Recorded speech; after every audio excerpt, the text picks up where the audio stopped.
Na yung sinasabi nilang Markington. Ayun pala yung X-Lan na ka-branch ng Centro Mall.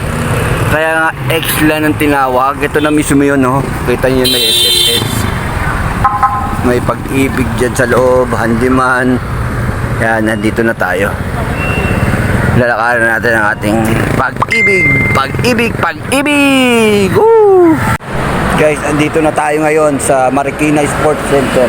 Ito, gate. Sa gate ko tayo sa likod. Pero iikot tayo ngayon para makapunta dito sa loob. Actually, galing na ako sa loob. May tao.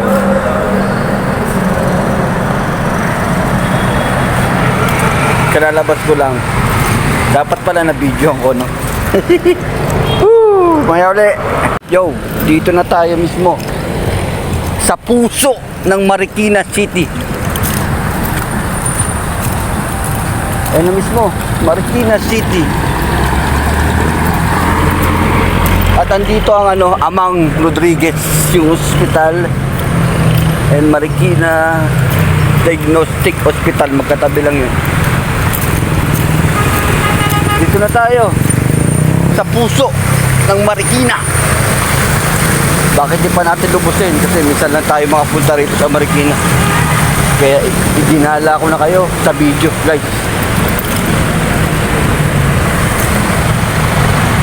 Ay! Ay! Init! Tatawid tayo.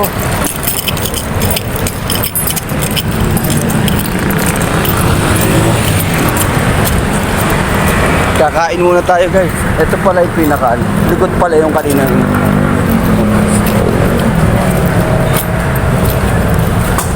Kain muna tayo, guys.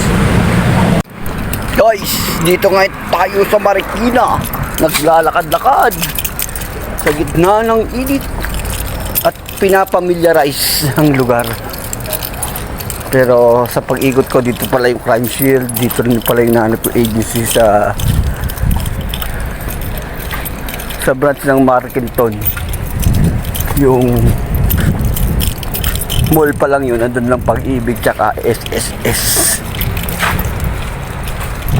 Lapit na ako sa complex. Hi babe, food trip tayo, food trip. Kain tayo.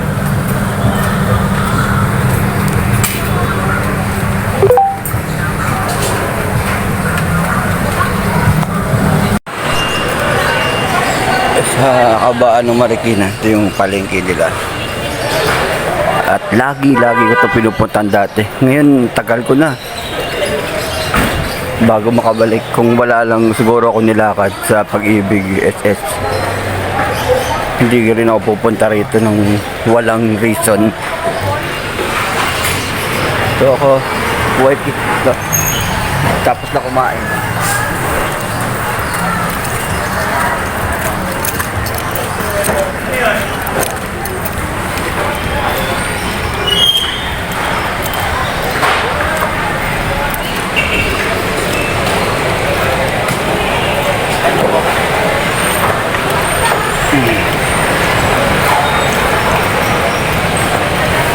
Traffic ko.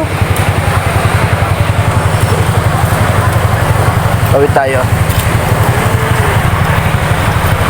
Para akong day off lang, no? Iba talaga yung dumuduty ka ng gabi. May mga bagay na kailangan mong gawin, nagagawa mo. And thank you Lord for that. Thank you for watching. Maya uli.